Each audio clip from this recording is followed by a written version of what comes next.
Hey, Chris. Hey, Adam. Did you know that Pringles aren't actually potato chips? What? Yeah. The next time you see a can of Pringles, take a closer look. You won't see the word chip anywhere on the packaging. That's because Pringles aren't made of thinly sliced potatoes, but instead dehydrated potato flakes pressed into their signature parabolic shape. That's what makes them less greasy, don't you know? Yep. Potato flakes? I guess. I don't know. The FDA ruled that Pringles couldn't be marketed as chips because other potato chip manufacturers were like bitching about it. So the company eventually settled on claiming that they are potato crisps. So I think it's like the way they process it. Like, okay. 'Cause obviously, like potato chips are like they slice a potato and then fry them or like whatever. Yeah. But I guess Pringles are potato flakes. That does not sound appetizing at all. It does. I'll still eat a Pringle, but that just makes me think of like dandruff. Yeah, exactly. Like that's exactly where my mind went. I was like, that's not Pringles. appealing. Unless it's like corn flakes. I don't want flakes being or flakes of pepper. Like there are pepper good flakes. Yeah, there's good flakes, but potato flakes. I don't know about that. Well, this is the Oddcast podcast.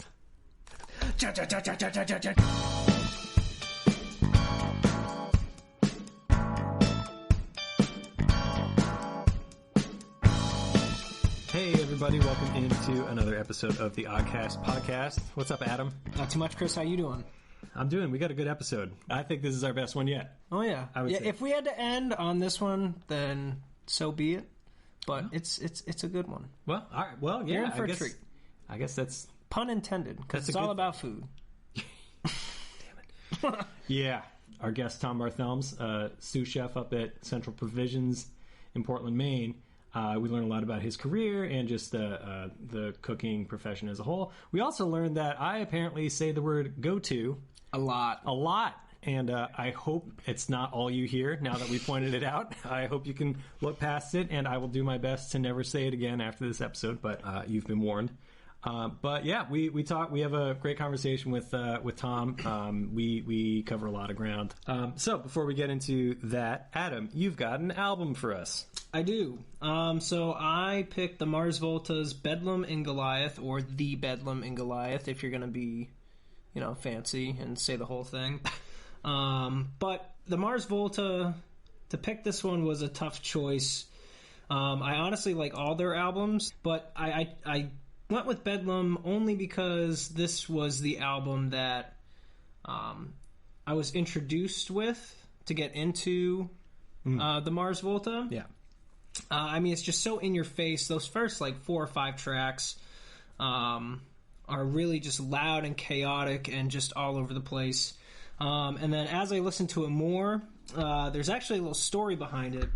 I don't know if you know anything behind the recording process during this album. Oh, I do. Yeah. But so my memory. So I did some research because I didn't want to confuse anybody or make sure. I want to make sure I have the right information. So I guess Cedric went to Amsterdam. Cedric, the singer. Yes. Yep. Went to Amsterdam, and he went to this old shop, your stereotypical antique shop. I guess.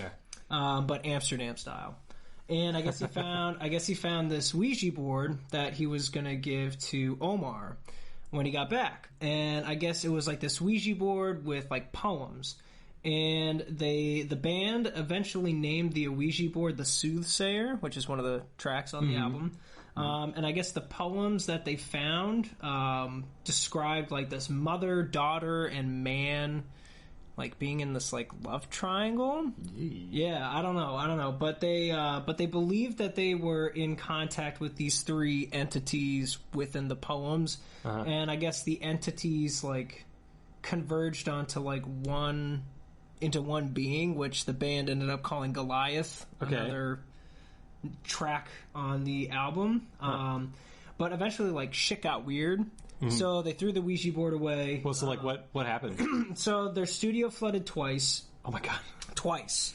I forgot that, yeah. Their main engineer had a mental breakdown and almost had the band have to recreate the album. Like, I guess he was, like, losing his mind. Oh, like start over? Yeah. I guess they went through, like, 2 Logic systems. They went through 2, like, soundboards or something like that. Cedric had to get leg surgery and had to relearn how to walk. Oh my God. It got so bad that, like, Omar basically told the band to just stop even speaking about the board, like, altogether. And basically, the concept around the album became based on their experiences with the entities that they encountered. Through the Ouija board? Yeah, and all the crazy stuff that happened to them. And I guess Cedric also claims that there's, like, commentary on women's treatment in Islamic society. Not to get super heavy, but his words, not mine. Sure. And I guess overall, their whole approach to recording the album in general is just different. Like, in comparison to albums previous, I guess they would, like, rip through tracks. Like, in Amputexture, they would just, like, 1, 2 takes, like, bam, let's go, go, go. This one, they would only do 3 recordings in an hour. Huh. Yeah. And I guess it was to do, like, reflection on... the music and just kind of understand like what they were going through and kind of the crazy stuff that they encountered. Sure. So the whole album in itself is a trip. Yeah, that's for sure. But it's excellent, really in your face. Thomas Pridgen's first album that he's on. Yeah. He's a beast on the drums. Yeah, well, I remember there was some wacky shit going on during the recording of that record, and they believed that it was because of the Ouija board and the spirits it was channeling, but I didn't remember, or maybe I never even knew some of those details. That's whack. Didn't they end up burying it behind the studio or something afterwards? I have no idea. The stuff I read is they just got rid of it. So if they buried it, they buried it. But yeah, they got rid of that thing real quick, and I don't blame them. I don't either. Yeah. No, that's a good album. That's a good pick. Well, so my pick this episode is one that I had in mind for a while, but it actually worked out that it was the episode that Tom is on, because one of the things that Tom and I talk a lot about is music. And in high school especially, we were both into the band Muse in a big way. And this album, for me, is their best album. It's not the first one that I heard. I think the first one I heard was Absolution. And when I discovered that album, like I do with basically every new band that I come across, I want to learn like the whole catalog. So I went back. This album is their second album. It's called Origin and Symmetry. I think it was out in 2000 or 2001. I think their first record, a lot of people sort of wrote them off as like a Radiohead wannabe. Okay. And there were some things that were pretty similar stylistically, but this album, they really made it clear that they were their own band. There's a lot of crazy textures, especially in the guitars. Like he gets some wild sounds out of that instrument. Yeah. He's also a motherfucker piano player, keyboard, synthesizer, all of that, and he's all over the album. He being Matt Bellamy, who's the singer and guitar player and writes all the music. There are just really beautiful moments. There are really heavy moments. There are really just the energy on this album is really something else, and it's definitely one of my favorites for sure. I think it's one of Tom's too. But Origin and Symmetry, go check it out. It's it's not new. I think the album's like 20 years old, but it is worth a listen. Adam, Chris, what do you say we get to the main event? Yes, let's do it. The main event.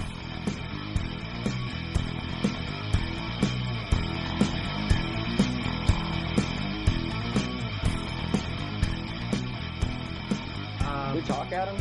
What's that? Can we talk?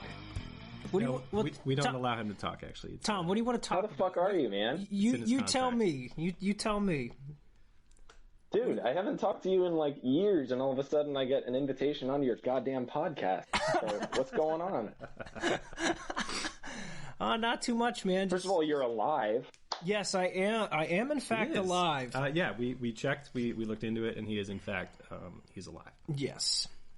But yeah, man. I went to Keene with Chris for about a year. Finished that up for undergrad, and then I came down here for grad school at UHeart, which was an absolute nightmare. And long and short of it.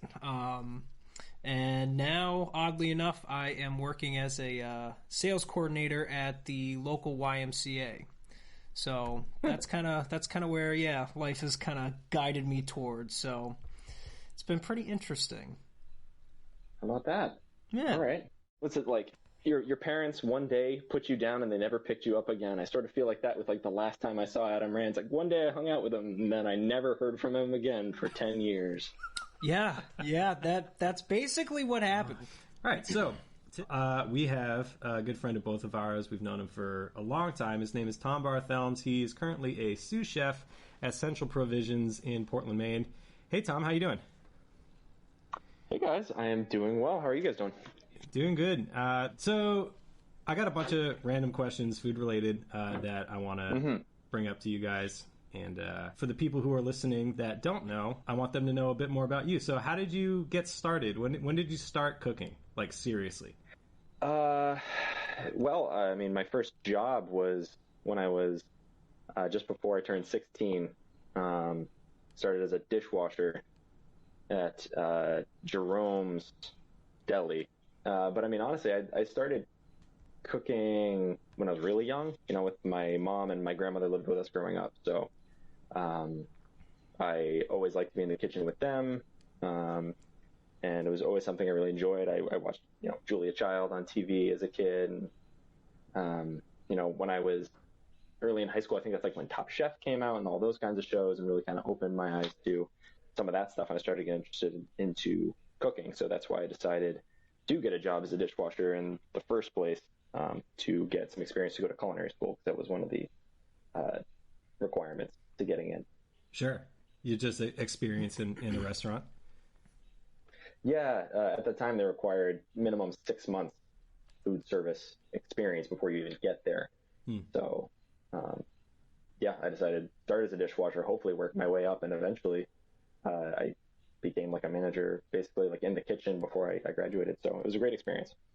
Was there like a moment of clarity for you, like when you were cooking something, like you made dinner for your family, or you had some friends over, and you prepared a meal, and you realized this is what I want to do? Yeah, maybe. I mean, I guess I had the notion already. I don't think it was a meal in particular. Right. I think there was one summer when I told my mom that I wanted to cook like one night every week, and obviously she's totally fine with that because she's a mom and has 3 kids who are home all day and probably doesn't want to come home and have to cook for them after. So she's like, yes, please, fine. And I started doing that, and that was a lot of fun. I think that's when I really started kind of exploring it and realized that there was so much to learn about it, and realized that it kind of held my attention. Cool. My curiosity a little bit. Yeah. Cool. So you finish up at Jerome's, you graduate high school, you go to Culinary Institute of America in Hyde Park, New York.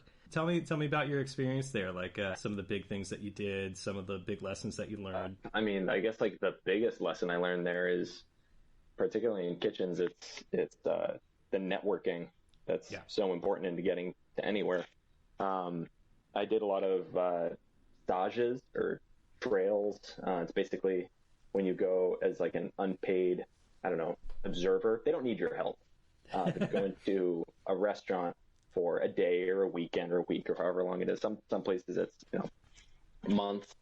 But I would take that time because we were less than 2 hours north of New York City to go down to the city on my weekends, maybe once a month or every other month, into a bunch of different restaurants and just work and learn and watch. And that was a really cool experience into kind of opening my eyes to what was really out there. Yeah. So that was probably the biggest thing. If I hadn't gone to culinary school, I wouldn't have gotten my first job opportunity in New York. I thought I had something in California, but that fell through. So I ended up in New York, and I wouldn't have made those connections without going to the school. Yeah, very cool. Yeah, I think that's probably the biggest thing. The cooking school, honestly, it's more like the foundation. Yeah, because everywhere does things totally differently. I mean, even like 3-star restaurants that are at the top of their game, like they'll make something as simple as a chicken stock differently than another place will. What was your extern experience like over in Nantucket? Before I went, I had some like other opportunities. Like one was in New York of a restaurant that kind of went big. Like they really came into their own over like a year or two after I had turned them down to go to Nantucket. So I kind of wish I had gone there. But no kidding, it was this restaurant called 11 Madison Park, which at the time was kind of up and coming and very exciting. And a couple of years ago, they were named the best restaurant in the world. So, oh my God, really? Yeah. But it turned out fine. I got into some other really terrific places, so I'm not going to complain at all. But yeah, Nantucket was great. It was my first time really living on my own. College is very, very structured. So officially like living on your own and having a job. And that was very exciting, honestly. It was a lot of work. Opened my eyes to what a, 60+ hour week on your feet every day kind of feels like. And all I can say is it was great. Nantucket's a beautiful island. I spent a lot of time biking around and reading cookbooks a lot, Sure. Learning a lot. I know for me, I got a music ed degree in undergrad, and it took me until student teaching to realize that I wasn't really cut out for it. Do you think a lot of folks at culinary school get through, a good amount of classes and then get to the externship and realize, oh man, this isn't for me? Yeah, 100%. I mean, I feel like everybody goes into the associates program, which is the first 2 years, which is very cooking focused, thinking, I'm going to come out of here as a chef. And then at the end of it, I'd honestly say maybe half of them are like, yeah, I'm going to go to the front of the house, or I'm going to become a sommelier, or do something else in the industry, but like, I am not going to be a chef. But I'd honestly say it probably goes from like 90% I'm going to be a chef to probably like close to 50% I'm going to be a chef. Mm-hmm. Yeah. That's a lot, man. It's a lot of work for not a lot of money. Yeah. You got to really love it. When you're a kid, you think like, that's nothing. But when you got, real bills and you're living it, it's like, this is actually kind of hard. But you really got to love it. For sure. Yeah. All right. So you finished up at the CIA. You moved down to New York City. Where were you working there? So my first job in New York was a place called Lincoln, which is a very modern-looking restaurant in the Lincoln. Yeah, I mean Lincoln Center, but it's where like the Metropolitan Opera is and all that. So a couple of years before I had graduated, they broke ground on this restaurant. It looks really bizarre. You can look it up, I'm sure, right now. But it's glass, floor to ceiling, and imagine a rectangle where one corner was raised in 3 dimensions, and then the opposite corner was raised in 3 dimensions, and that was the roof. It was this twisted rectangle, basically, and it was completely grass, and it covered this wall-to-wall, floor-to-ceiling window of glass. And inside the restaurant is all glass. It looks totally alien. Really beautiful, right in front of a reflecting pool, right next to the Metropolitan Opera. It was an Italian restaurant run by a chef who had just left a restaurant called Per Se, which, when he was there, and often today still is considered one of the best restaurants in America and in the world. And he had just left the chef de cuisine position there to open this Italian restaurant. And that's where I started, and I worked there for a year, almost 2 years. And I worked through basically every station there, starting as a pasta prep cook, making pasta for 9 hours a day, 8 different shapes, 8 different doughs, made fresh every day. All right. So you started as a pasta chef. By the time you moved to a different job, what were you doing before you left? I started as making pasta, and then I moved over to the cold side through the AM and then the PM. Same thing with the pasta station, like cooking the pasta on the line. The AM cook. Got my ass absolutely handed to me. I really didn't realize I didn't know how to line cook until that job. Wow. And I would get yelled at every single day. And then, were there any memorable it was stern talkings too, or anything good stories?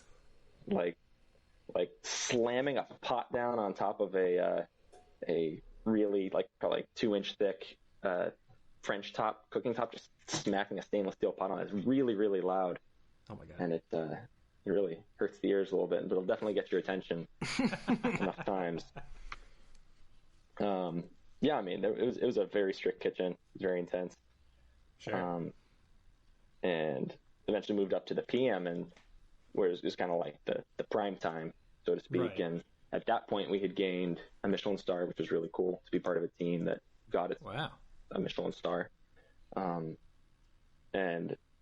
I was probably cooking pasta on the line, honestly, for about a year of just going to work every day and just cooking pasta. Man. And eventually got to a point where I would cook, I'd go home, I'd sleep, and I would dream that I was at work. And then I would wake up and I would go to work. Literally, it was just like, I swear to God, just like weeks and weeks went by, and all I did was just talk about being in the zone. It was just, that's all I did. That's really how I learned how to be a line cook, which is a really, really essential, totally essential skill for being a chef. And then I worked at the fish station, a little bit of meat and butchery, and then I moved on. So I know, I visited you once at the CIA, and I got a bit of a sense of, just the curriculum, I guess. But how much of what you do today, or did at Lincoln and everything, like, I imagine there's a good amount that you just can't really learn in the classroom. Yeah, I mean, I'm sure it's kind of like music. I always find myself kind of comparing food and music together because you guys obviously know I played a lot with you guys in high school. Oh, yeah. But it's one of those things where, like, you can read it and you can be taught it, but until you're kind of in it and you're doing it every day and you're applying little changes to something and see how that affects the result, like you get to know something really intimately that way through experience. Right. Until you really get out there, stuff doesn't quite stick. It's not that I didn't use that stuff in school, but that stuff didn't really like stick until I started like doing it every day, going home and reading about it later that night. Why did this happen? That kind of thing. So, all right. So after Lincoln, where did you go? Where did you work in the city? So I had explored a little bit,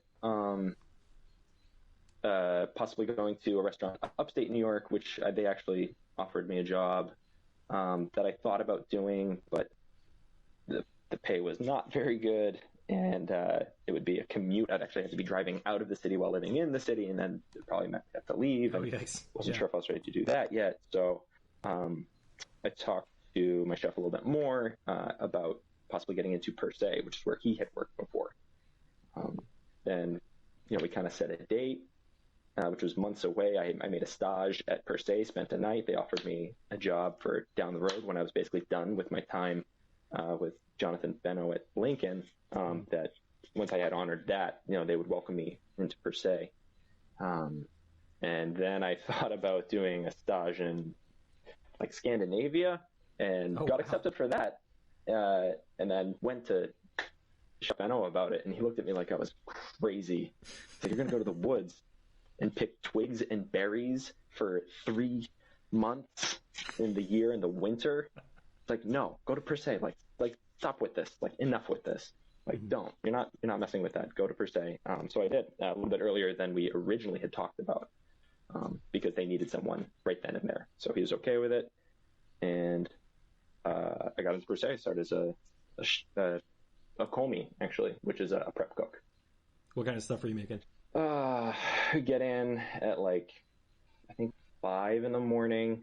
I would start with fresh juices, anything they needed for reductions in sauces on the line, beets, peppers, anything that was a brunoise, which is a very, very fine, small dice, almost like a 2 millimeters by 2 millimeters. Perfect little cubes. Maybe it's a millimeter by millimeter. It's very small. Wow.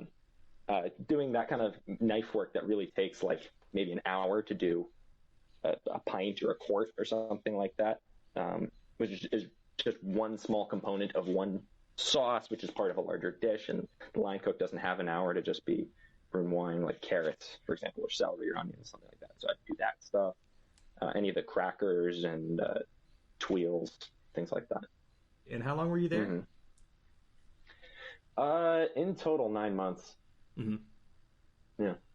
Nice. And did you go somewhere else in the city, or is that when you left? No. Per Se really beat it out of me, man. I can imagine. Is 9 months a long time to be on a job like that, or I imagine you have some people who are there for years. Yeah. No. I mean, you have like to be there for longer than like 2 years, for example. It's literally got to be your whole goddamn life. Like you can't have anything else. You cannot have a significant other. You cannot have family that you like to see. You can't have anything else good going on in your life. Like literally, it just requires everything of you. Now, is that because the restaurant has such prestige behind it, or is it just that's the business in New York? Yeah, well, yeah, I think it's both. I mean, okay. it being a per se amplified it so much. Lincoln was challenging. It was 50 or 60 hours a week in a very strict and disciplined kitchen, but you could smile at somebody. You could maybe have a little side talk or make a joke here and there. And per se is like silence. It's silence. You don't talk. You don't ask about the game last night. You don't ask if they saw that show on Netflix. It's like you go to work, you show up exactly when you're supposed to be there, and like not a minute later, you go in with a game plan. You say hello to everybody. You look at your prep list. You should have already thought of exactly what your day looks like down to the task. You need to be thinking about guests with allergies, making sure that you have a whole new dish ready to go. If a guest has, say, like an eggplant allergy, for example, you're not just going to take the eggplant off the dish. You are going to cook that guest an entirely new dish. Mm-hmm. So in addition to your crazy, super perfect knife work and prep, you had to basically have a whole nother backup plan for guests like that. Man, it gave me anxiety every night because you weren't allowed to repeat any ingredient more than once on the menu, and that included new off the menu dishes that you just had to throw together. That's wild. It was, yeah, and you could even have a great plan that you thought was so good, and then you get in there and chef's like, "No, I don't like that." It's like, he goes, "What else you got?" It's like, "Nothing, literally nothing." And then you get an earful. But I mean, that kitchen was a shouting kitchen. Yeah. Lincoln Benno would have outbursts here and there, but per se it's pretty abusive, honestly. It's a pretty abusive place to work. Yeah. But I mean, it's as big leagues as it gets. It's 3 Michelin stars. It's like, I'm trying to find like the music equivalent. Like, I don't know if you were like an aspiring. Sounds like my time at grad school, honestly. Yeah, it could be it. It's like if you're an aspiring like rock and roll drummer, and then Led Zeppelin was, I'm making not Led Zeppelin, say Foo Fighters. Foo Fighters was going on tour, and we're like, Adam Rand, we want you to play drums on this tour, and you're like, I fucking grew up listening to you, like, and like idolized you, and you were the goal, and now I'm here, and it's like, it's really intimidating. Oh, I bet. Yeah. Did you ever cook for any famous folks or anybody popular? Yeah. Like who? Do you want to like list them off? There's a bunch. Because every single one, every last one. I want to know what they ordered. I want to know what they were wearing. I want to know. Bono specifically said that he liked my reginette, my whole wheat reginette with veal and mushroom ragu when I was at Lincoln. What? He specifically told the server he liked it. So that's cool. How about that? Thanks, Bono. Shout out to Bono. Put that on your LinkedIn. Yeah. Sorry, I deleted the album that you automatically put on my iPod. It was terrible. Thank you for liking my pasta. Yeah, man. Like Bryan Cranston. Oh, cool. Shaquille O'Neal, Blake Lively, a bunch of hedge fund managers nobody knows. David Letterman. Wow. Tom Cruise. I don't know. Like, a lot. Yeah, that's huge. Oh, Questlove one time. Yo, that Questlove is awesome. Dude, do you know what he got? He had a fro pick in his hair. He looked tight. What's up? Do you remember what he got? No, it's at per se. I mean, he got the tasting menu like everybody else. Okay, all right. I don't remember what I was cooking that night. Yeah. That was the thing. The menu changed every single day, so.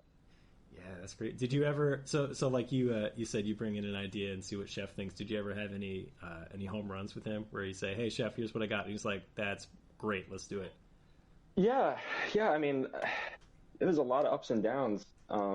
I really kind of got into a sync and kind of a rhythm at one point. I was with the swing team, which worked the lunch shift 3 days a week and then dinner 2 days a week. And I had a pretty good rapport with the sous chef there who ran that AM team.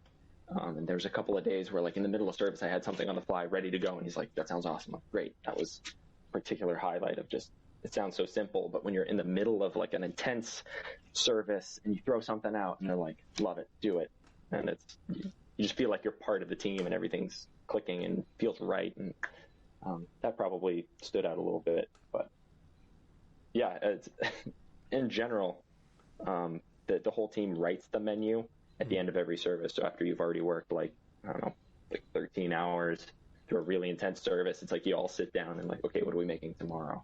And everyone throws out ideas and you go like that. But that was a little more kind of democratic, I guess. Yeah, it's like a writer's room. Well, cool. Which at the end of the day is actually pretty hard. I can imagine. So tired. You just want to go home, go to sleep. There was one day we were there till I can't even remember. It was close to 3 a.m. It was past. I didn't get home until over past 4 a.m. It was like 4:30 to wake up at 8:30 to go back into work for another 14-hour day. That's insane. Your girlfriend at the time, wife now, Victoria, was also in the city. Where was she working? Because you met at the CIA. At the CIA, yeah. So she was still doing construction. She still co-owns a construction company in Hudson Valley. She doesn't do anything with it anymore, but at the time she was doing stuff in Connecticut, maybe half an hour, 45 minutes away. And the drive was getting a little much, so she actually got a job at Lincoln when a pastry position became available. So she did that, and she was there actually for the rest of my time at Lincoln. So we worked together for a little bit. And then while I was at Per Se, she was at Lincoln as well. So when you're done at Per Se, you're actually, at that point, you're done with New York, right? Is that when you moved to Maine? Yeah, honestly, I mean, I wasn't kidding when they said they like beat it out of me, man. I actually didn't want to cook anymore after that. Really? Really? Yeah, I didn't know what I wanted to do. Thought maybe I wanted to get into the front of house wine thing, maybe be like a sommelier, because I liked that in college. I was pretty good at it. And I thought maybe I'll do something with beer and kind of bounce around from different ideas. But like, truthfully, I knew I didn't really want to be a wine guy. I didn't want to be a beer guy. I like both of those things, but not enough to fit my career.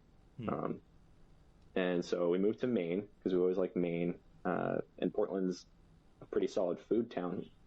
Ironically enough, like the summer before we left New York, we went to Maine on like a weekend getaway.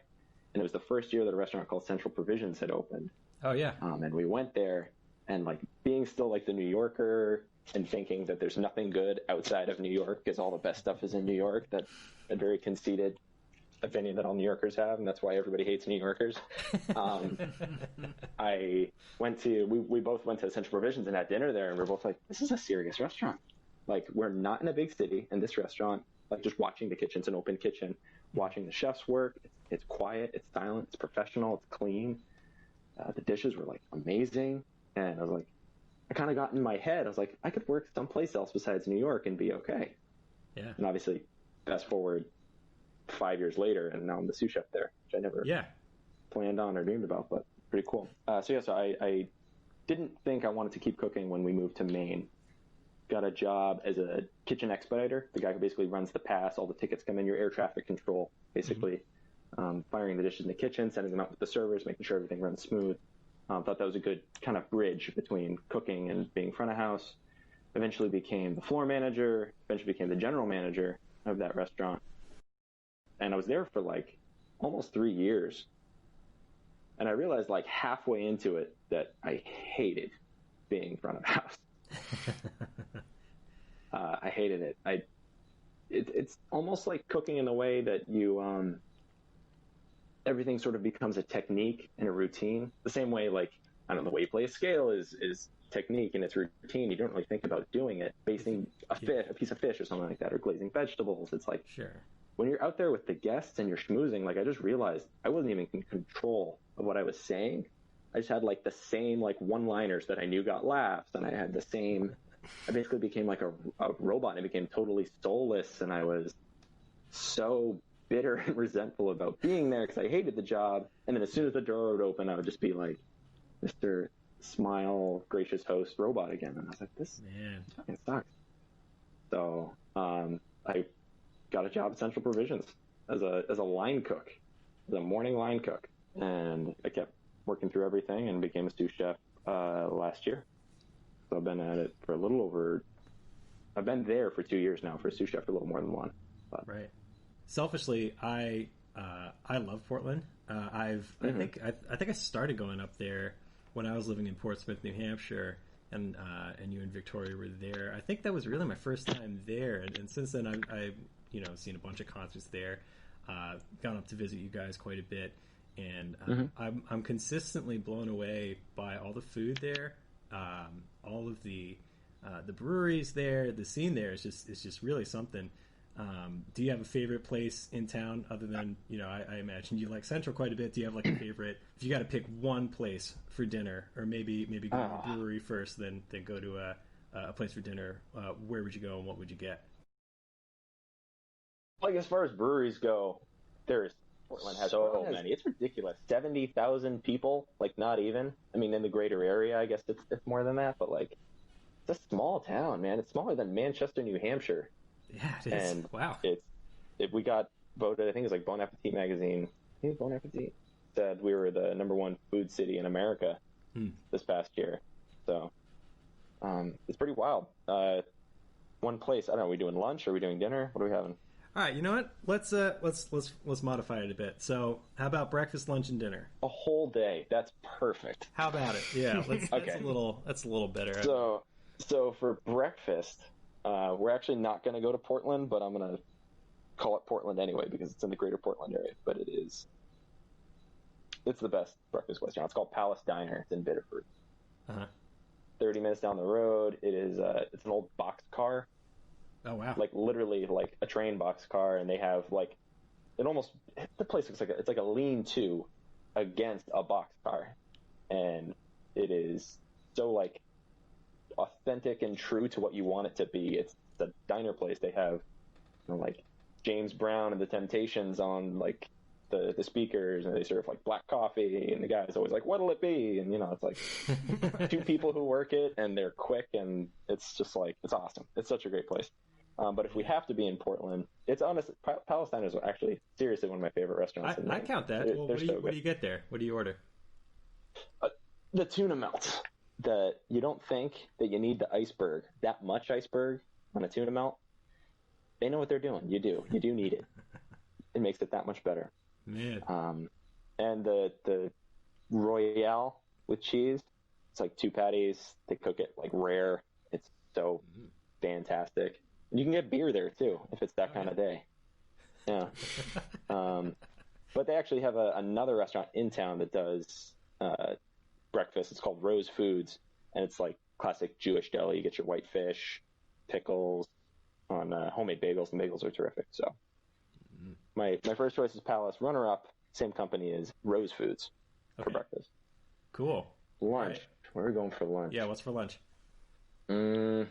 Actually, those people are really blown up because they have a new sandwich spot called Ramona's. Is really good.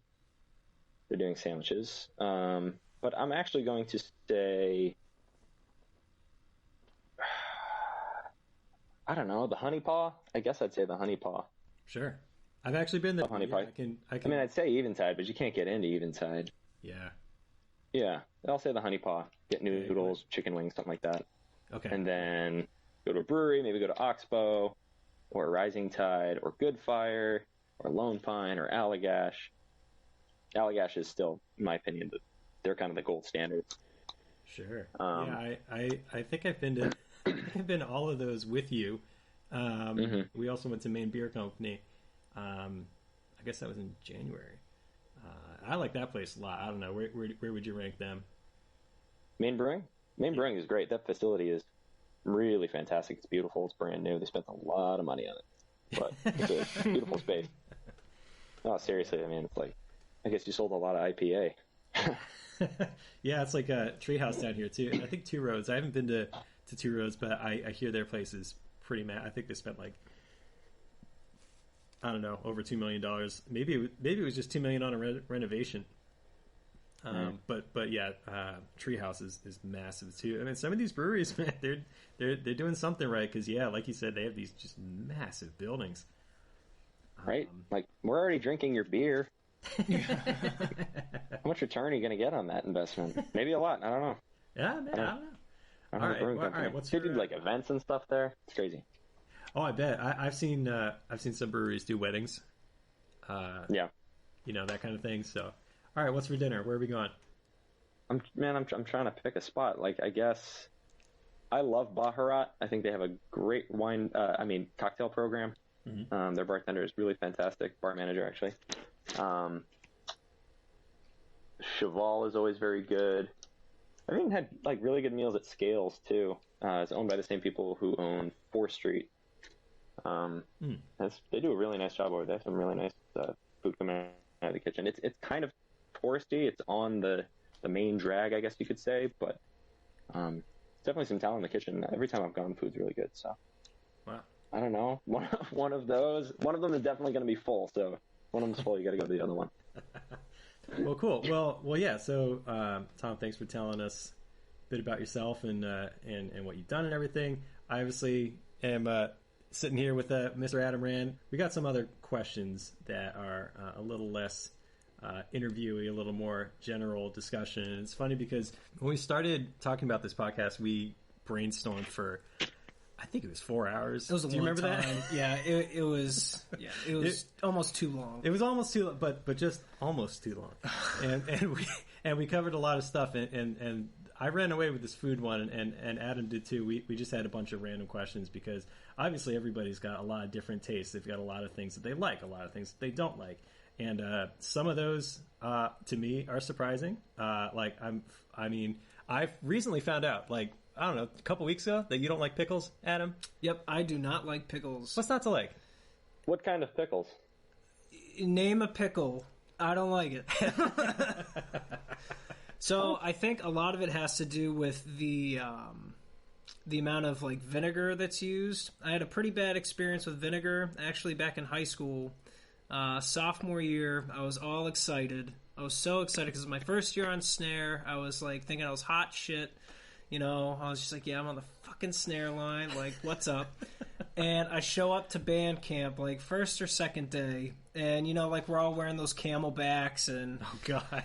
Yeah. So I thought I'd be cool and hip. And instead of having conventional water, I was like, you know what? I want some Powerade in my camelback. So my parents, like, got the camelback out of the basement. My dad's like, oh, yeah, like... I'll clean it out, like make sure there's nothing like no mold growing in it or whatever. Yeah. He's like, I'll drench the thing in vinegar, that'll kill whatever. So he like fills the camelback with vinegar, fills the tube with vinegar, and like I preface to my mom, I'm like, please make sure all that vinegar is out. She's like, oh yeah, don't worry about it. It's like it's all good. She empties the tub but didn't empty the tube. So I'm like sitting there in the blazing hot sun at 9 a.m, and I'm like, all right, first big swig of Powerade, and I suck down like the biggest mouthful of just pure vinegar, and I thought I was gonna vomit. Like, it was horrible. So that traumatized me. And anything with vinegar, like if that's like the dominant flavor, I lose it. So, okay. So, but is that a pickle thing though? I mean, I guess yeah. There's a lot of a vinegary taste, but what about like the actual flavor of the pickle? Can't get past the vinegar.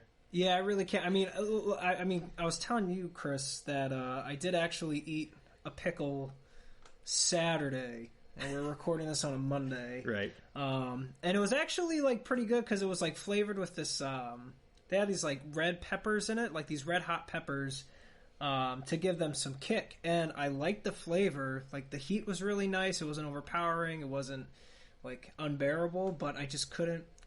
No. Oh, it's just, all right. Nope. For me, it's mine's a little weird. Because some days I'm okay with it, and some days I can't do it. But mine's eggs, especially if they're like undercooked, undercooked by my standards means not burned to a crisp. But like I like an omelet if it's got a bunch of shit in it, like you won't do a runny yolk at all. Well, here's the exception. When I went to your house and you made breakfast, maybe Victoria made breakfast, but you had fresh eggs from the chickens in your backyard, but I ate it then, and I was like, oh my god, this is amazing. But just in general, I don't know, man, I can't do it. Have you ever had on a burger before? Like, have you ever done like a breakfast burger before? Because those are really good. I haven't had a breakfast burger, but the other exception is I had it on poutine once. So what about you, Tom? Do you have anything that you just? I mean, I know you to be a pretty adventurous eater, and yeah, man. I've become more adventurous by going places with you and just having you say, just eat this. And I'm like, okay. But is there anything that you just can't touch? No. I mean, human flesh.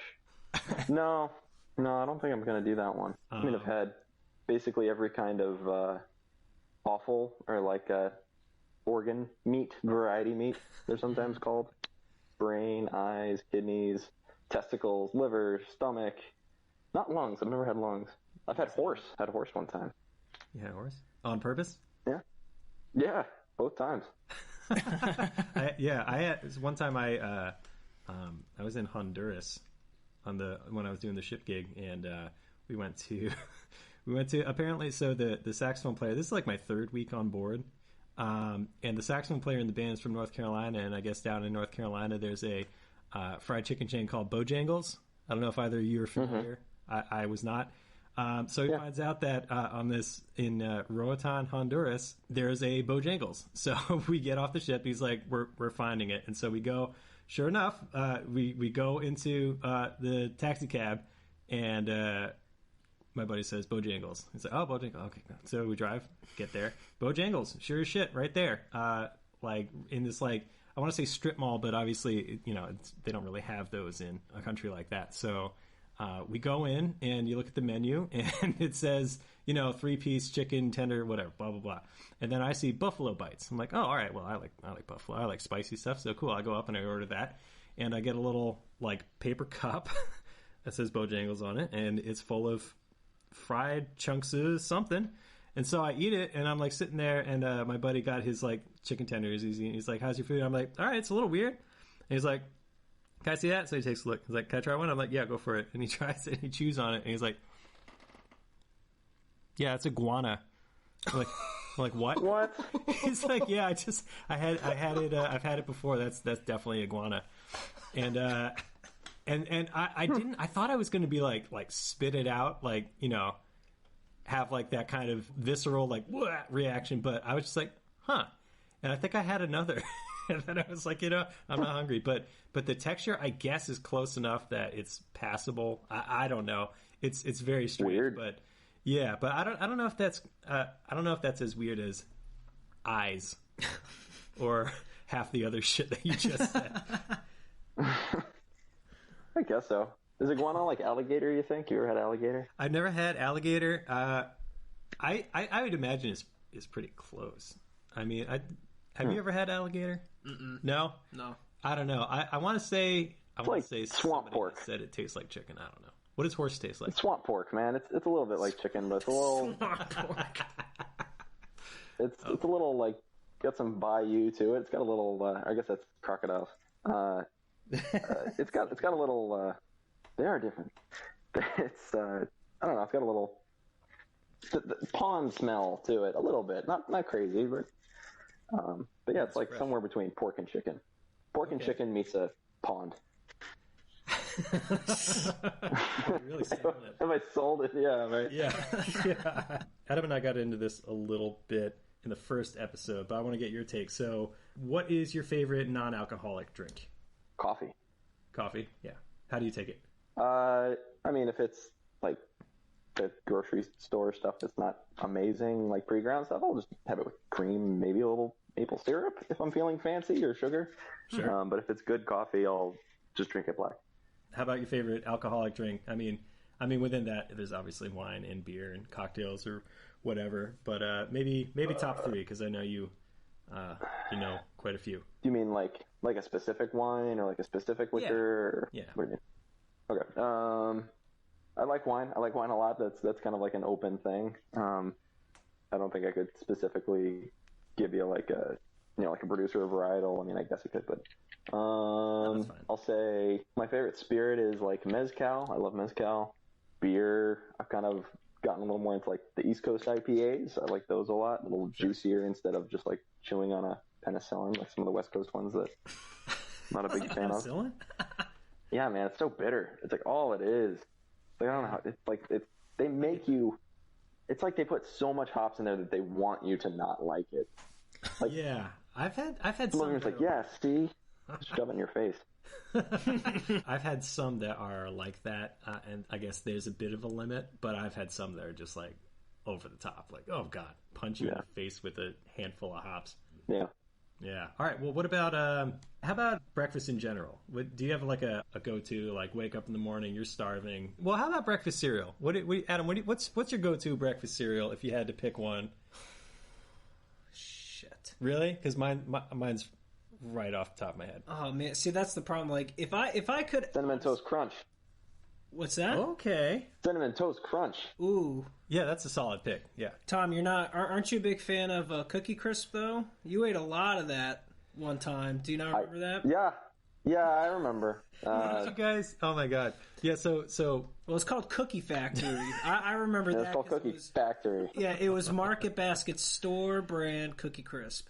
Well, for anybody listening that doesn't already know, obviously the three of us went to high school together, and Londonderry, New Hampshire, great town, good people, not much to do. No. So we, on weekends or after school, junior, senior year, we just kind of resorted to just eating way too much of something. And you guys, I wasn't there for this one, but you guys apparently decided to buy cereal that comes in bags from Market Basket and try and finish the whole bag. 3-pound bags of cereal. Yeah, it was. How big were they? 3 pounds. Yeah. It was on our way down to Obama's first inauguration, I believe, and it was like teams of 2, and I don't know. The marching trip, the band trip, yeah. The whole bus smelled like Cookie Factory. It was fucking disgusting. It was so bad. It's so gross. How did the taste compare to the real deal? Well, pretty comparable. Yeah. But too much of anything is never good. Yeah. All right. Well, Cinnamon Toast Crunch. What do you got one? Cocoa Puffs, I guess. Yeah. I was gonna say Reese's or Reese's Puffs. That's what they're called. But as soon as Tom said Crunch, I'm like, oh no, peanut butter crunch. Ooh. I think mine's peanut butter crunch. That shit tears up your gums, though. That's worth it. It sure does. I will pay that price. It is delicious. All right. Well, what about breakfast in general? That's pretty broad. You mentioned bagels before. Do you have a favorite? I mean, I like a good everything bagel with cream cheese and lox. Do you have a preference? Oh yeah. Yeah. What do you like? I usually get that on there. I'll usually get the tomato, onions, and capers on there too, in addition to the cream cheese and the lox. It's my go-to. You gotta have the capers on there. Sure. What kind of bagel? Everything or garlic or sea salt. What about you, Adam? Usually everything is what I go for. Cream cheese, for sure. Throw some chives on there. Maybe some onion. Not an onion bagel though. That's too much onion. All right. What about pizza topping? Does pineapple belong on pizza? People have very strong feelings about this. I think it's okay. What does Tom think? I think pineapple is right okay with me, man. Hawaiian pizza is like one of my favorite pizzas, honestly. Oh, yeah. I love pineapple on pizza. Okay, what do you think? Honestly, I have no stake in this game because I don't. I'll eat pineapple in like a fruit mix or like a smoothie or whatever, but I have yet to honestly try a Hawaiian pizza, so I cannot give you my honest opinion. Okay, so I have no stake in this game. Okay, all right, interesting. Well, so what's your go-to on a pizza? What do you like? Honestly, it's always safe to get pepperoni for me. I know I'm a simpleton in terms of that. No, I agree. A solid pepperoni pizza, that's when you know a pizza place is good because you can't really... I mean, fuck that up then. You probably what are we doing here? Yeah, you probably should not be making pizza in general. But yeah, think about something else. Yeah, pepperoni, supreme pizza's always good. I've always liked adding... I'll make my own pizza sometimes, and I'll do like pepperoni, mushrooms... peppers, sometimes black olives, but I gotta be. Oh, I gotta be in the mood for that. That's my. I can't do olives. I can't do them at all. It's the taste. It's the smell. It's oh god. Yeah. Okay, what about ones that are not from a can? Because those ones taste kind of metallic. I don't know, man. I every olive that I've ever had was just repulsive. But see, here's the thing, Tom. If I'm like. if I'm, with you and we're at like a farmer's market. I don't know if they sell olives at farmer's markets, or we're at a restaurant. Not around here. No, well, maybe not. What if not a whole lot of olive trees in New England? Maybe not. You're probably right about that. But if you gave me an olive like that was like fresh and like really good and said try this, I would try it. But I can tell you I'd probably hate it.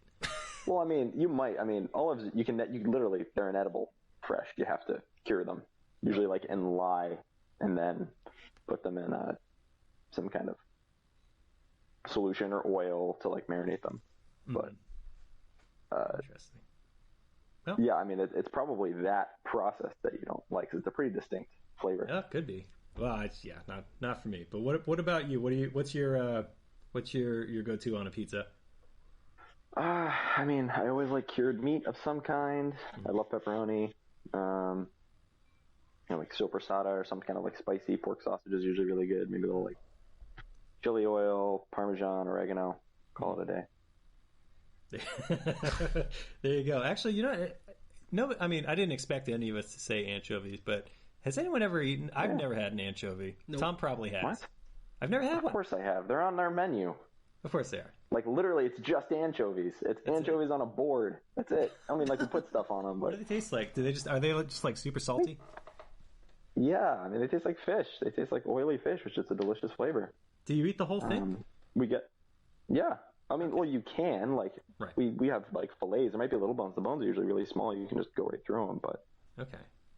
We get really nice ones that are packed in, like, oil and vinegar from Spain. Caught off the coast of Spain. They're super good. They're like a little sweet too. Well, all right. Well, moving away from pizza, what do you put on a hot dog, Tom? Well, never ketchup. Never ketchup. Never ketchup. Never Why ketchup. Adam Rand. Why never ketchup? Why? Because it's a sausage. Okay, it's a Frankfurter, right? You don't put ketchup on a sausage. That's insane. Ketchup is already like sweet. Oh. And you already have like some natural sweetness in a sausage. It's in a hot dog. So weird. Hot dogs aren't usually not on a hot dog, man. All right. Or well, so all right. So I go like mustard and sauerkraut, like a normal person should. But I also like the Chicago style dog that has a little like the pickled sport peppers and celery seed in there too. Sometimes it can come with ketchup, but I don't put it on mine. Okay, I put fucking everything on there. Like, what do you got? I'll put it on. I do ketchup. I'm one of those heathens. I'm putting ketchup on a hot dog. Most of the country does. I understand I'm in the minority here. Okay, good. Well, we're on the same page there. That you're in the minority. But yeah, I'm also putting... But it's a fight worth having. You know what? You're sticking to your guns. I respect that. Yeah, well, I would say yellow mustard, but honestly, I like spicy mustard on there too. But relish, give me some chopped red onions. Adam's shaking his head. Onions are good too. I would say those four. I mean, if there's other stuff, maybe I'll think about it. But I mean, if you have three of those four, then I'm okay. Adam? What did I just say that made you shake your head? Oh, the relish. I can't do relish. Oh well, of course. Okay, yeah. Because it's literally chopped pickles. Well, yeah, I'm not surprised. It's chopped the thing he hates. But all right, so what do you put on there? Well, Tom's probably just going to disconnect after I say this, and it's understandable, but I will literally just put ketchup on a hot dog, and I am a happy man. Only ketchup? Yep. You put it on a bun? Well, yeah. Okay. Yeah. Listen, man, to each their own, you know. But... No, I know. I get it. I mean, my dad looks at me like I'm an idiot every time I put ketchup on a hot dog. He's like, why aren't you putting mustard on that like a normal person? Didn't I raise you right? Yeah, exactly. So I hear it all the time, but I don't care. Ketchup all the way. All right. Is a hot dog a sandwich? Tom? Yeah, I mean, I guess so. Why do you say that? And in a way, I don't know. You have like bread and you have meat, and you eat it out of your hands. Yeah. What I define a sandwich? I don't know. Yeah, seems like it's it. No, disagree. Sandwich and Tom, you have every right to tell me to stay in my lane, but I think a sandwich has 2 slices of bread and something in between. I don't know. I think a hot dog. You got a hot dog bun. That's connected. It's one piece of bread there, and then you got the hot dog in the middle. It's like to me. It's like I don't know. Does that make any sense? I mean, am I alone on this? I guess. If you're saying that it has to be 2 pieces of bread as like the bookends, that's the definition of a sandwich. I mean, that's what it is to me. I mean, Okay, so then a hamburger is a sandwich? Yeah. Okay. Then a taco is not. Taco's not a sandwich. Okay. Or like a gyro. Well, but that's a. I don't think a wrap or like a gyro or like a pita. I don't think those are sandwiches either. Right. Okay. Right. Trying to see where you're like, yeah, I guess so. Then I guess it isn't a sandwich because it's not 2 slices of bread if that's the definition. But well, I don't know if it's all in the same family. Well, yeah. Well, I heard an old wives' tale once upon a time that sandwiches used to be open face until people were playing cards and they wanted to eat while they were playing cards, and that's when the top half of the bread came into play so that you could multitask. Interesting. But again, that could just be the rumor is that it was the Earl of Sandwich who made that request, which is where we get his name. Interesting. Because what? Now you know. How about steak? If you're having a steak dinner, whether you're making it or you're going to a restaurant and ordering, what do you think is the best option? I mean, it's sort of like anything else. I guess it's for me. I would say probably ribeye, or I would say New York strip. Yeah, there's a little bit more flavor in there. I mean, ribeye has a lot more intramuscular fat, so it's going to have a lot more flavor. But it also depends on kind of how they're cooking it and who's cooking it, I guess. Sure. So, I mean, ribeye can be a little bit tougher, have a little bit more chew. Tenderloin's obviously the most tender, but it has no fat or virtually no fat in the fibers, so it's very lean but really tender. So, you can actually even there's like a chuck steak kind of where the rib meets the shoulder, and you can get some slices out of that have a ton of intramuscular fat, and it has a little bit of chew, but if you know how to cook it, you can get a lot of flavor out of it. But I also like hanger, I like skirt steaks, I like tri-tip, I like sirloin. I don't know. I mean, yeah, ribeye's the king, I guess. Yeah, it's not. I guess it's not really something that you can just pick one of. It's a toss-up to me if I go out to like a restaurant and order a steak. It's a toss-up for me between like a ribeye or a fillet. I guess it really depends. I mean, also like yin and yang, man. Those are like opposites. Well, exactly. Yeah, I mean, they do taste completely different, and I guess you can't really pick one or the other in terms of saying one is superior, I guess. But you should get the porterhouse, man. It's sort of like the best of both worlds. Oh my god, I could. I'm such a slow eater. It would take me probably 2 weeks to eat a porterhouse. Well, you usually share it with someone. You get the very romantic porterhouse for two with the on a California cab, and you get your sirloin or your strip, but you also get the tenderloin touch. No, it's all mine. All right, what's yours, Adam? Do you have a favorite? Yeah, my go-to is usually filet. Okay. Yep. Nice. Yeah. Well, and I assume we're all, ordering it like medium rare. Tom might go. Well, actually, I should say I go medium rare. I don't know what you guys do. What do you do, Adam? Well done, all the way. No, I'm just kidding. With ketchup? Yeah. It nice. really brings out the best flavors. Delicious. Ketchup. No, nice. Medium rare for sure. Okay, and Tom? Yeah, I mean, medium rare. Like I've had to cook so many well done steaks before and well done cuts of meat because it's.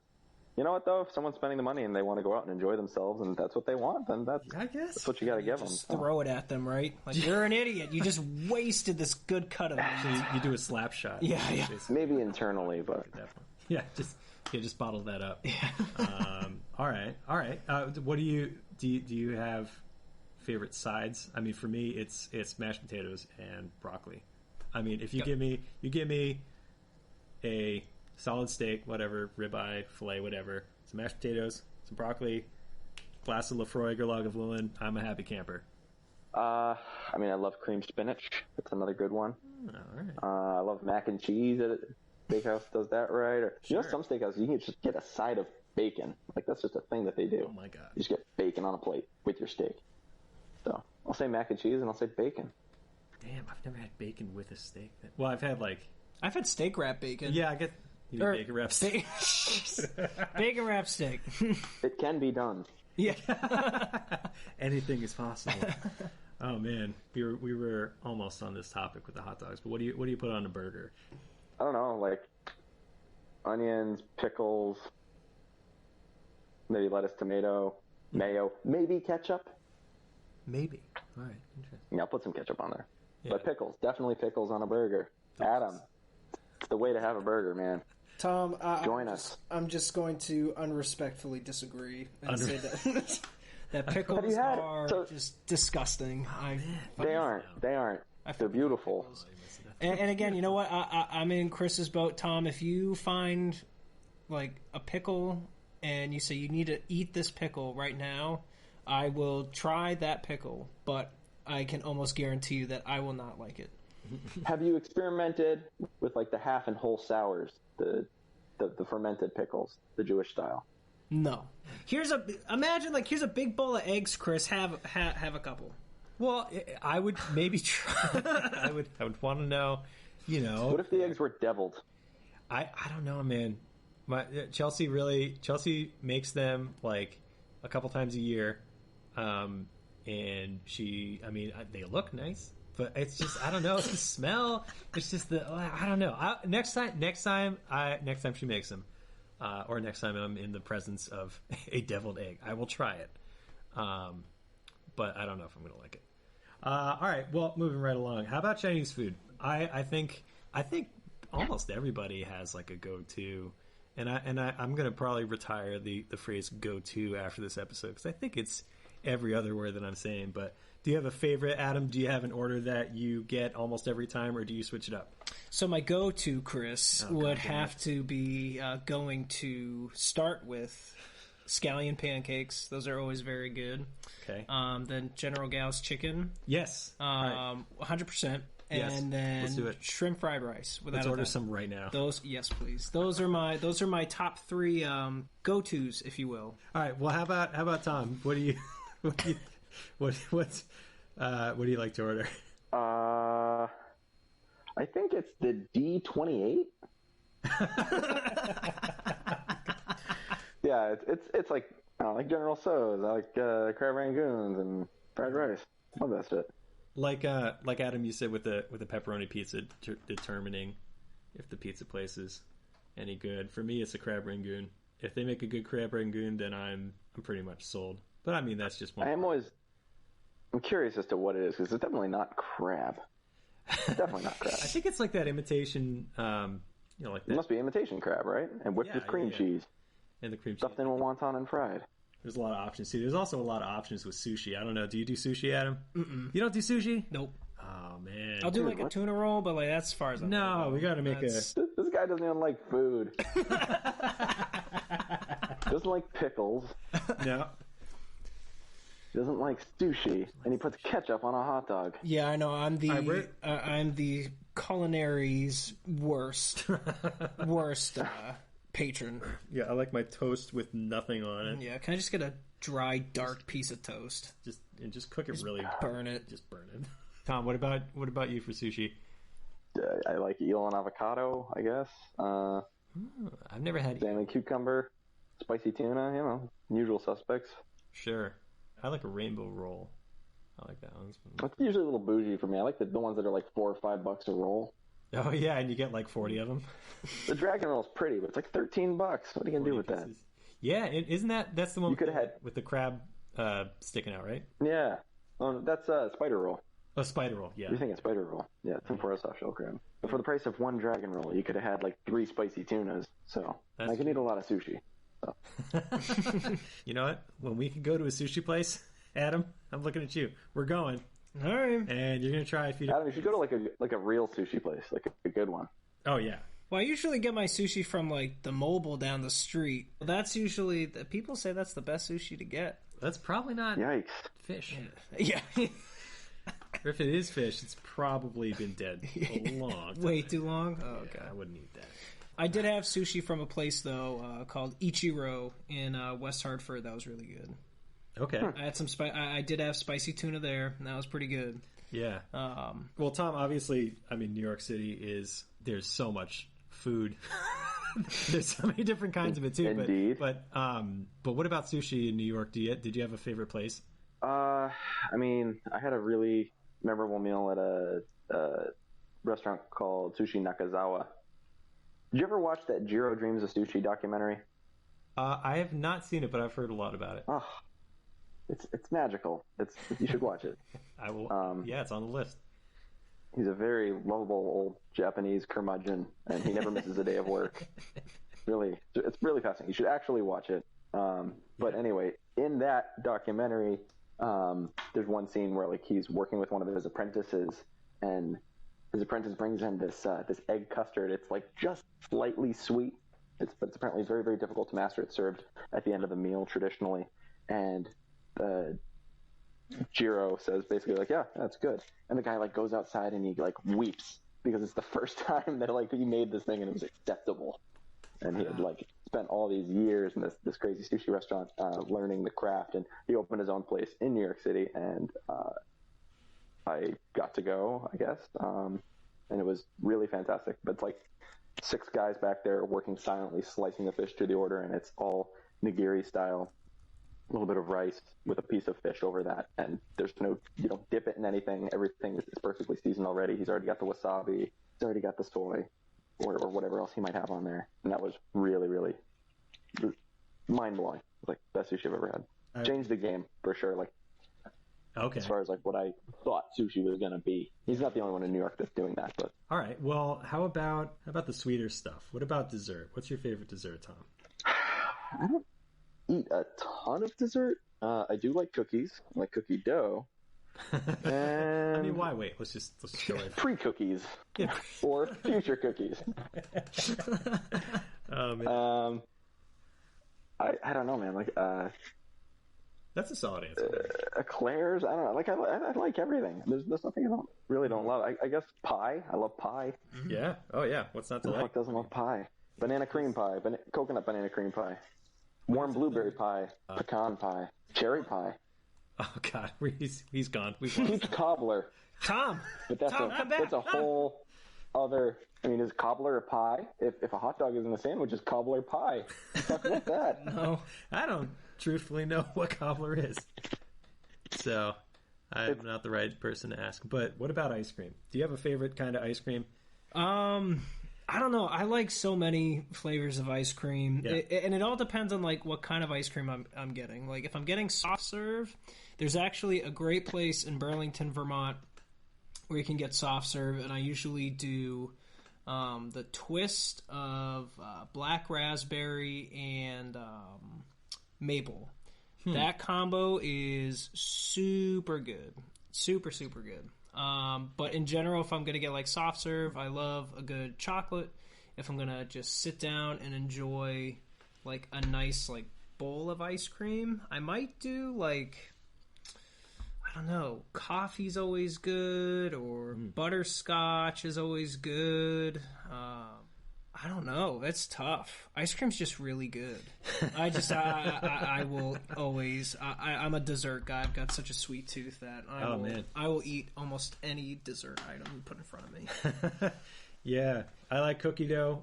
It's. I mean, you can't beat it for my money. Maybe cookies and cream, like with the Oreo in there. Oh yeah, that's good. Or like Moose Tracks or like peanut butter cup. Those are. But for me, it's cookie dough. I don't know. What about you, Tom? Banana. Big fan of banana. Like pistachio. Like Heath Bar. Like some of the Heath Bar swirls in there. Oh, yeah. Heath Bar. Yeah. I'm a big fan of that. That's Heath good Bar stuff. is solid. I've never heard of banana ice cream. You never had banana ice cream? It's delicious. I've never heard of it. We recently, the wife and I, the missus, we had Hood brand ice cream. It was like one of their like New England series, and it was called something like Boston Commons Chow or something like that. I don't really understand. Something about Boston Commons. Anyway, it's corn ice cream. It has waffle cone. Yeah, like sweet corn. It tastes like cereal milk. Like you ever have like Pop cereal? Oh yeah. It tastes like the milk from that made into a cereal, and then it's got like waffle cone pieces with chocolate and caramel. I think there's some nuts in there really too. Good. Fucking fire. So good.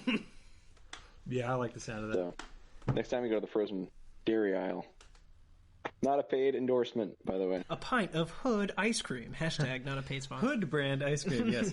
All right, I like that. What about candy? I got Skittles if I'm going fruit, or I guess non-chocolate, and then then I'd say Butterfinger. I friggin' love Butterfinger. Really? Oh yeah. If you gets stuck in your teeth, like it's worth it. Oh no, it's worth it. It's worth it. All right, I'll eat a Butterfinger, but I'm not. That's not my go-to. Oh, it's mine. Yeah, it's mine. What's yours then? Oh, man, probably a Snickers. Okay. I'm just trying to think like Halloween, like when I was a kid and I went trick or treating like last year. No, I'm just kidding. Your Buzz Lightyear costume. Yeah. I don't know. I'm just trying to think of like what I would be excited about other than full bars in my Halloween bag. Most of the time it'd be Snickers. I was always giddy for a Snickers. That's a good answer. No, I like that. All right, Tom. Snickers or Almond Joy. Almond Joy. Yeah. Really? Sometimes you feel like a nut. Sometimes you don't. But usually I do. So I go Snickers or Almond Joy. So, Tom, to backtrack quite a ways, you mentioned at the beginning, like getting into cooking, you were watching a lot of cooking shows. And I think since then, I mean, I've definitely gotten into it. I love Chopped. That's like one of my go-to, like, yeah, I'm not doing anything. Yeah, I'll put Chopped on. It's going to be mindless entertainment. But I also like, like Man vs. Food.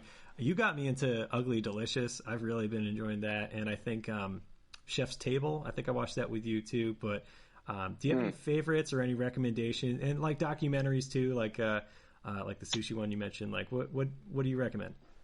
Yeah, I like one that I think PBS put out called The Mind of a Chef. That was really good. Anthony Bourdain was actually one of the executive producers of that. I think they did 3 or 4 seasons, and basically each episode's like 20, 30 minutes long, and it follows a chef on one specific topic, and maybe they'll do a demo, they'll visit a farmer or a producer of some kind of food item, fisherman, something like that, to talk a little bit about their philosophy about it. And definitely recommend The Mind of a Chef. There's some really great chefs on there that are worth listening to. I think they do a good job with the Chef's Table series, but it's a little, I don't know, it's a little glamorized, to put it lightly. Sure. I mean, it's nothing really like a day in the life of a chef. It's all hyper stylized, and there's the classical music and the wide lens with the wide aperture with the high resolution, and it's very like it's just kind of unrealistic. It's fun to watch though. It's definitely fun to watch. Sure.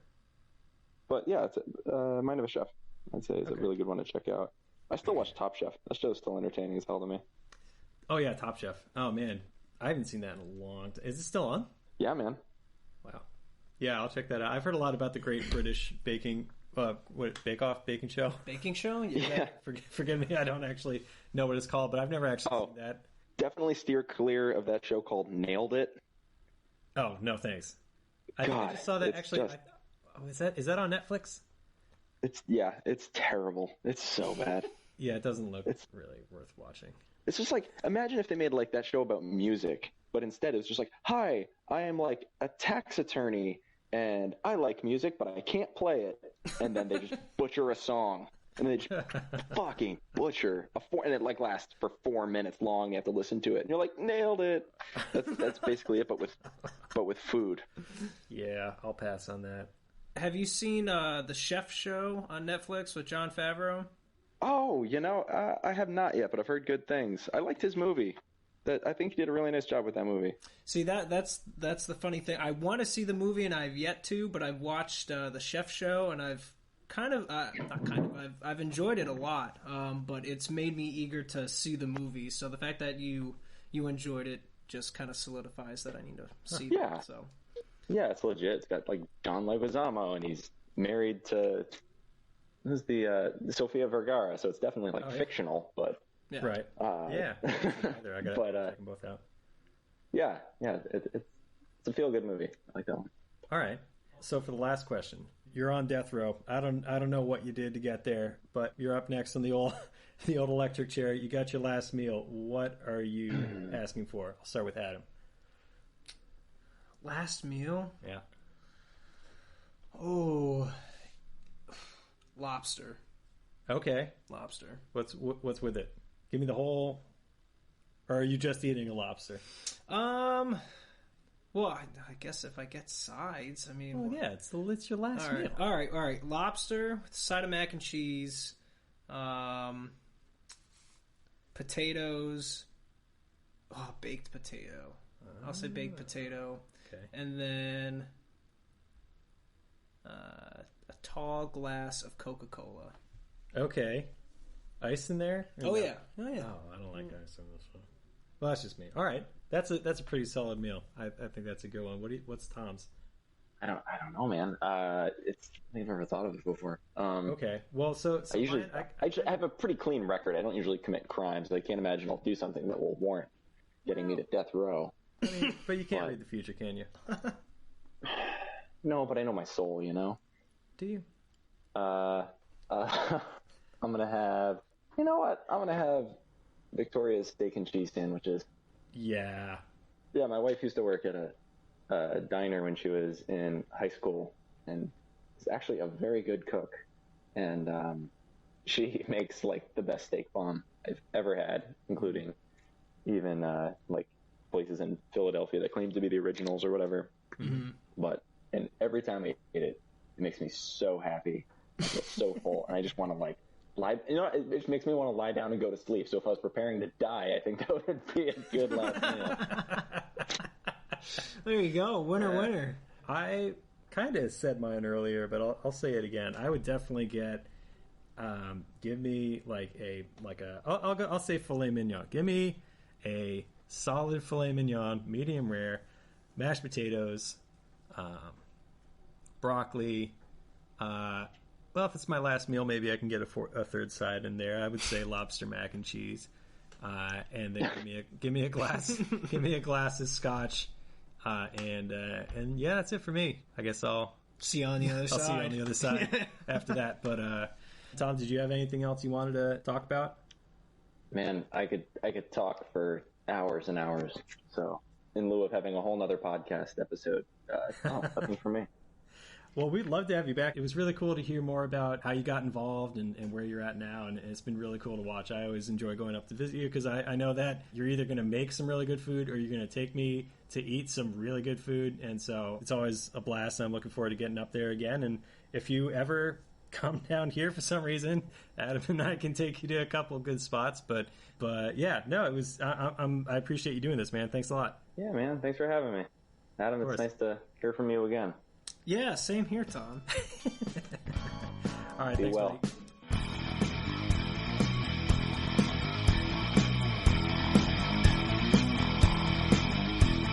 All right. Well, thanks for tuning in, guys. Thanks for listening. Thanks again to Tom for joining us this week. That was a lot of fun. That was. I like that conversation a lot, and I like trying a lot of different kinds of food, and I think some of the wildest shit I've had with Tom, and yeah, I mean, it was cool to hear his perspective, hear more about his story, and relive some of those eating challenges. Oh my god, yeah. You guys, I only did one or two, and I never completed it, but you guys went crazy.